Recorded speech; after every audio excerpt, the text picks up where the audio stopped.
Hello and welcome back to another video. Today we are going to be ranking all of the Insomniac villains from Spider-Man. Now, there's going to be a few that I'm not going to list in this video because I don't consider them to be villains per se, and that is Black Cat, Prowler, and who else did I mention? Silver Sable. Please be sure to leave a like and subscribe to the channel so you don't miss out on videos like this in the future. Let's go ahead and begin with number 14, and that is SCREWBALL.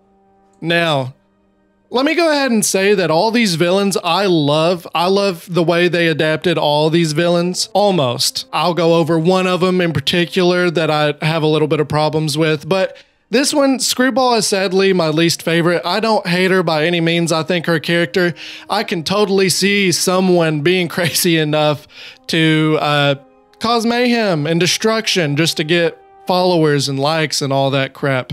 And SCREWBALL does just that and uses Spider-Man to her advantage to get more views, just like they did Eminem. You know, the whole MGK thing where you say Eminem's name and you automatically get a lot of views? That's exactly what SCREWBALL did. Just because I list her in last does not mean she's terrible. Like I said, I do like her, but there are just villains that I like more than her. And that leads up to my next one in 13, and that is HAMMERHEAD. Now this is one that HAMMERHEAD is such an underrated character. I love HAMMERHEAD, and the way they portrayed him in the first two DLCs from Marvel's Spider-Man was done spectacularly. Like, I loved every second of it. It wasn't until the last DLC where they put his head on a robot body where I was just like, I don't know how I feel about that. And I don't know if other people feel that way or not, but I just couldn't do it. I didn't really like it. Other than that, I thought HAMMERHEAD was done awesome. He was scary, and I love the whole mobster idea with the DLC trying to be the new Kingpin. And HAMMERHEAD's definitely one of those types that's like, hey, Kingpin's gone, it's my turn to rule. And he tried. He was close, but not close enough. Next up here at number 12, we have the Vulture. Now, I like the Vulture. Like I said, I love every character they've done in this game, especially the Sinister Six characters. They were done almost perfect. This is just a matter of preference now. And the Vulture, I don't know, I feel like I've seen some better set pieces with the Vulture when it comes to games. Not that it was bad in this. I loved the whole boss battle with Vulture and Electro, but the clock tower in the first movie Spider-Man game, I think that was iconic. I loved going in that clock tower. And the fight with Symbiote Vulture was pretty fun too. So this one just didn't take the cake for me. I think the voice of Vulture was awesome. The look of Vulture was incredible. But like I said, I've just had better boss fights with him. So he's going to be listed at number 12. And now at number 11, we have Simon Krieger from Marvel's Spider-Man Miles Morales. Now, when I think of a bad guy, I always think of these CEO type people that own companies that do shady shit. And that's exactly what he does through the whole thing. He takes advantage of Spider-Man, he takes advantage of the RHINO, and does all this to his own gains, and it's super illegal, super shitty, and he got exactly what was coming to him. I hated him, I hated him, so they didn't do a bad job at the character at all. I thought he was perfect. He didn't have any boss battles, so that's why he's not really as high up. It wasn't as memorable, but his character just showing how shady and corrupt the higher up people in this world are, it was done brilliantly. And I love Simon for that. He's a huge dick. So thank you, Insomniac, for giving us a douchebag that we love to hate. Next up at number 10, we have Scorpion. Now, I love Scorpion, and I love what they did with the Scorpion in this game. To be honest, when I think of Scorpion, it automatically goes to the PlayStation 1 Spider-Man game where you're trying to race to the Bugle before the Scorpion can kill JJJ. That is my Scorpion, and I can't really help it. It's just a matter of nostalgia for me. But everything they did in this game was perfect as well. I love the fact that he caused Peter to hallucinate, and the whole city was just like flooding with like poison and like huge scorpion tails trying to hit you. It was incredible. I loved that. And the fact that Scorpion was using the poison to get the upper hand, I thought that was incredible. And it wasn't really done in any other games as far as I'm aware. So it was really good. Next up at number 9, we have the Taskmaster. Now, he was awesome in this game. I think when you think of the Taskmaster, I think of Insomniac Spider-Man. Now, I know he was in Avengers, whatever. He was okay. I know he was in the Black Widow movie. Sorry about that. The Black Widow movie, and yeah, sure, that was all right too. But when I think of Taskmaster, 100% Marvel Spider-Man. He is spying on you the whole time. You'll be doing missions, and you'll see Taskmaster hidden around just watching you and learning from you, and that's awesome. And then you fight him. There's several boss fights with him that he just disappears, and then you get the upper hand, and I think he disappears again. I cannot remember. It's been a while. I'm currently replaying the game right now and haven't got the Taskmaster yet, but the look of Taskmaster, amazing. The voice, amazing. Everything done with him in Marvel Spider-Man, 100% perfect. At number 8, we have the Shocker. Now, the Shocker is another one of those villains that I just find super underrated. I think the Shocker is incredible. And seeing him in this, man, he is so badass. That boss fight inside the bank was incredible, where you have to grab the rubble and debris to hit him with it.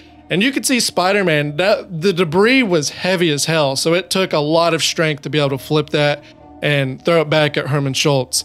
And the fact that Herman did all this in fear of the demons and everything, like Spider-Man said, he wouldn't do all these bad things if it wasn't important to him in some degree. And he was scared for his life. He knew that these freaks were going to get him if he didn't do what they wanted. So he went as far as doing this robbery and trying to hurt people. And that's what he did. I love the fact that Peter is like obsessed with the Shocker's suit. I love how he just wants to talk science and try to figure out what brought Herman Schultz into making that suit and try to get some ideas to maybe make a suit of his own. I thought that was awesome as well.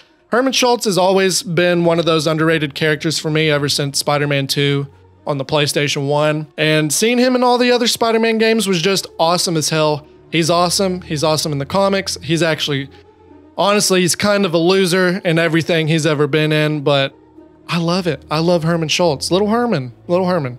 Give some respect for Herman. Now at number 7, we have another shocking little villain, and that is Electro. Now my favorite Electro was in the Ultimate Spider-Man video game that was on the PlayStation 2, GameCube, and Xbox. That has always been my favorite, but this one might take the cake. I love how punk Electro is in this game. He is just an anarchist. He is just wanting to fuck shit up, in better words. Sorry for the language. I cuss all the time. I don't know why I'm apologizing. But I really think Electro was done awesome in this. I just prefer to see my Electro blue. I know that's weird and a hot take. I loved Electro in The Amazing Spider-Man 2 for that reason. Seeing him turn blue was just awesome. I think it's 10 times more beautiful than the yellow. I do love the little suit design that they gave him with the enhanced electric abilities with the little vest type thing. I thought that was really cool. And he just sounded like just a dick. And that's what I love about Electro. He's not this super tough villain. He's not one of them top dogs. He's one of those villains that he wants the upper hand. He wants to get ahead at life. He wants power, and he'll do what he can to do that. But he's never really made it at the top. So really seeing him join the Sinister Six in this game was probably the biggest thing he's ever done in the Insomniac world. I'm not 100% sure. We may have to do a double take and look at some files and stuff inside the game, but that's my take. And at number 6, we have Wilson Fisk. When it comes to Insomniac Spider-Man, I think it is so cool the fact that Spider-Man has been trying to take Kingpin down for almost 6 years, going on 6 years. Probably slightly a little bit longer. And at the beginning of the game, the intro of this game, that is Spider-Man. I mean, you wake up. I'll talk about that in my review of this game. But Wilson Fisk, the fact that it took 6 years to finally take him down, and Spider-Man just finally getting enough dirt on him to where Wilson Fisk slips, and now he's like, shit, I gotta do something to get out of here. I'm gonna use whatever means necessary. And he had guards with grenades, grenade launchers, all kinds of stuff, and using the police, like he messed up big time, and he just threw it all under the rug. So that's awesome. And the fact that he's still kind of working behind bars is just the classic Kingpin we know and love as well. So that is really cool to know. Is that recording? So yeah, Wilson Fisk takes the spot for number 6. Number 5. I don't consider her a villain per se, but she had an awesome boss fight, and that was Finn Mason as the Tinkerer in Marvel's Spider-Man Miles Morales. I love Finn. I think what she did what she thought was right, and it was taking down the big guys that sweep everything under the rug. Her brother died because of Simon Krieger taking advantage and trying to sweep everything under the rug, and she was sick of that, and she decided to take things into her own hands. And yes, what she did was illegal, and it was the wrong choice, the wrong way of doing things, but I can't fault her for that. I mean, she was heartbroken, and if Miles Morales didn't have a bigger head on his shoulders and didn't think a little bit more clearly, he might have done the same thing. They're very similar, Miles and Finn are.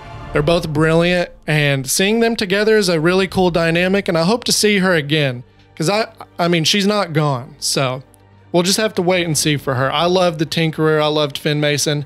I loved their abilities. I loved the nanotech, like just kind of forming and creating different weapons. I thought that was incredible, and it was all due to her fantastic brain, so good job, Finn. Now at number 4, this is such an underrated character, but I loved him in this game, and that is Tombstone.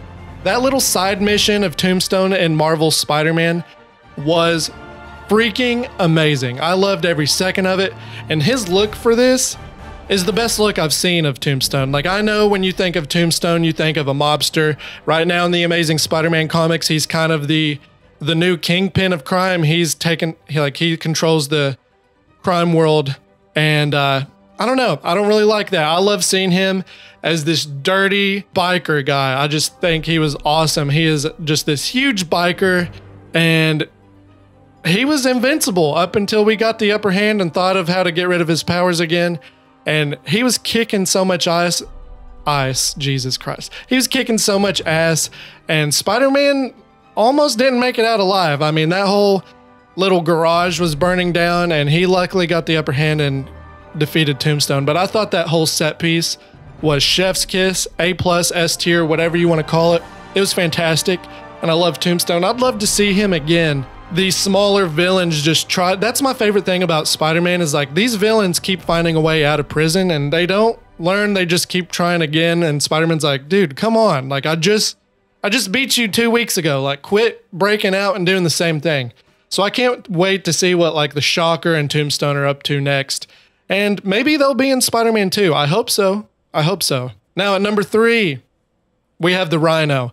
And the RHINO, his look, voice acting, I'm glad they made him Russian in this, because he is Russian. And he was fantastic. I love every set piece they did with the RHINO. Even the Miles Morales mission where you're having to sneak your way to get away from RHINO. I mean, I thought that was incredible in Marvel's Spider-Man.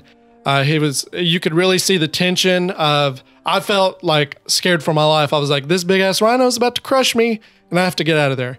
And the starting mission in Spider-Man Miles Morales, where you're just like holding on for dear life, holding on to the RHINO as he like breaks through the shopping mall, and you and Peter are trying to get everyone out of the way. I thought that was also chef's kiss perfect. That is one of the best intros in video games I've ever played. That and the first Spider-Man game, those are the craziest intros in gaming. It fills me with so much joy to be able to experience that in gaming. And for people that haven't played these games, you all really need to, because it is phenomenal. And I think they did the RHINO very, very well. The look of it, I'm not a fan of like the actual fake rhinoceros skin. I love the robotic exoskeleton type suit of a RHINO. I thought that's the best way to do it, in my opinion. So RHINO takes number 3 for me. But number 2 is Martin Lee as Mr. Negative.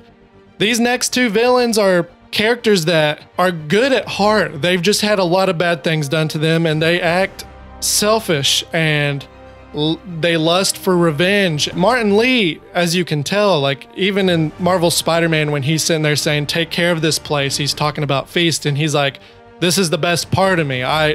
You can tell he really cares about helping people and helping the homeless and taking care of people, but he has the negative side, the evil, the darkness within him. that he wants revenge on the people that have done him wrong. One of those people are Norman Osborn and Oscorp, and he definitely got payback, him and the other villain. And I just felt so sorry for him. I cannot wait to see the dynamic between Miles and Martin Lee in the sequel. I would love to believe Martin Lee is better and that he's trying to do better, and maybe he gets a chance of, you know, a little bit of redemption in Spider-Man 2, but only time will tell, so we'll have to wait and see. But he is definitely my number 2 spot. He was incredible. His boss battles were incredible. You know, I never thought that they would make Mr. Negative like one of the main villains in a game, and he was incredible. I loved it. But number 1, I mean, that as soon as you knew that this guy was in here, you knew he was going to be the top dog, and that is Dr. Otto Octavius as Doc Ock. This is the best representation of Otto Octavius I've seen in any medium, and that's for Spider-Man 2 as well. Spider-Man 2 is one of the best superhero stories in the world, and it's because Otto Octavius and the way they portrayed Otto. And I feel like Insomniac Spider-Man took some notes from Sam Raimi, because he's a good guy. He didn't start off as just a guy like, oh, I'm gonna be the biggest bad guy now because I got metal arms. Like in the original comics, I thought that was a little bit goofy. They found the good in Otto, the fact that he wanted to use his intelligence to help the world and help mankind. It was a gift. And Spider-Man 2 did that perfect, and I feel like Insomniac saw that and noticed that, and they're like, we need to do that with Otto in this game. And they made him the mentor for Peter Parker, which I found brilliant. I didn't see that coming whatsoever. When I heard that voice, I was like, I wonder who that is. And then you see Doc Ock, like, and it's not the metal arms, but it looks like the metal arms, if you know what I mean. I'll show a screenshot up on the video, but I saw that, I was like, oh my fucking God, it's him. And I wanted to believe that he would stay good, but right when you saw him climb up after the other 5 villains kick Spidey's ass, and he warned him, he's like, I told you to stay out of this. He warned him, and he warned, like, the fact that he knew but was smart enough to be like, oh, you're helping Spider-Man make gear, even though he knew Peter was Spider-Man, was really clever on his part, because I feel like he was planning on doing something rash like this for a while.